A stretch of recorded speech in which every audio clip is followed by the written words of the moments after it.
A lone fisherman casts his worn net into the vast, shimmering sea, his simple clothes a stark contrast to the ocean's grandeur. He hauls in his catch, revealing a dazzling golden fish, its scales shimmering like 1,000 suns, trapped within the net. "Please, kind sir, spare me," the golden fish pleads, its voice a desperate whisper against the crashing waves. The fisherman, moved by pity, gently releases it. I don't need any wish. Be free, little fish."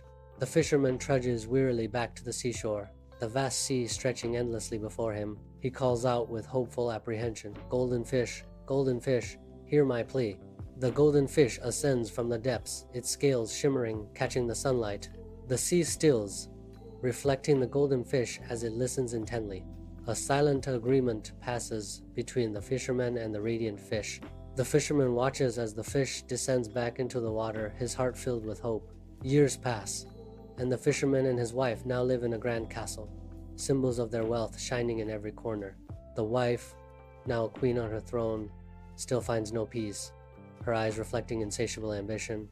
She orders the fisherman to demand control over the sea itself from the golden fish, her voice filled with desire. The fisherman returns to the sea with dread, the waters turning dark and stormy as he speaks. The castle vanishes, replaced by their old hut, a stark reminder of their greed's consequences. By the restless seashore, the fisherman's wife paces, a whirlwind of worry etched on her face as she desperately scans the horizon. The fisherman returns, his figure a portrait of defeat. His shoulders are slumped, heavy with unspoken burdens and grim tidings.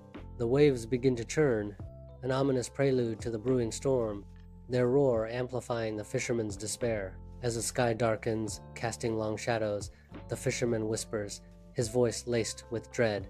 She wants to be the ruler of the world now. He stares at the tempestuous sea, a deep dread settling in his heart, knowing the confrontation with his wife is inevitable. The fisherman shuffles nervously towards his wife, who sits upon a grand throne, her presence commanding fear and respect.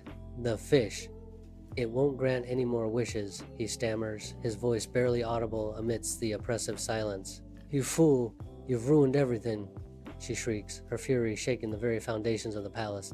Outside, the sky darkens ominously, the wind howling like a banshee, mirroring her unrestrained rage. Back in their weathered hut, the storm now a memory, the fisherman and his wife find themselves returned to their humble beginnings. The wife's face is etched with silent regret as she stares out at the endless sea.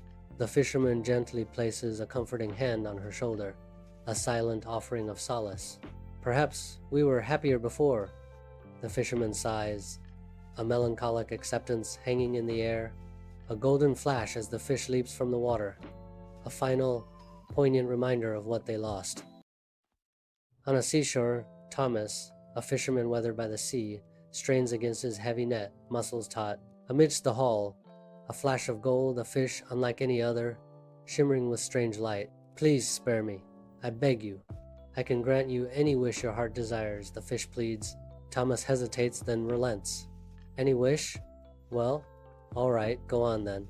At the seashore, the waves crash gently around Thomas's feet, his face etched with worry as he stares out at the turbulent sea. His voice, filled with a mix of desperation and pleading, carries over the water. "Oh, golden fish, I must trouble you again." He calls his words tinged with reluctance. "My wife Agnes is not content. She now desires a wash tub," Thomas admits, his voice barely a whisper against the sea's roar. The sea churns, mirroring Thomas's inner turmoil as he stands burdened at the stormy water's edge. Thomas calls out to the golden fish, "I ask for Agnes to become ruler of the sea, mirroring your own power."